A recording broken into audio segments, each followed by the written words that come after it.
జగనన్న ముఖ్యమంత్రి కాకముందు పరిస్థితులు చాలా దారుణంగా ఉండేవి. అప్పట్లో ప్రభుత్వ బడులు శిథిలావస్థలో ఉండేవి.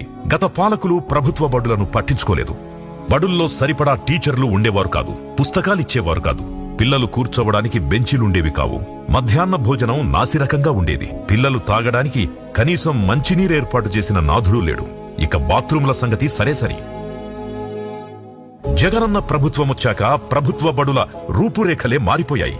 జగనన్న అమ్మఒడి ద్వారా 15,000 రూపాయలు ఇవ్వడం వల్ల ఇప్పుడు ఎంతో మంది పిల్లలు ప్రభుత్వ బడులకు వస్తున్నారు.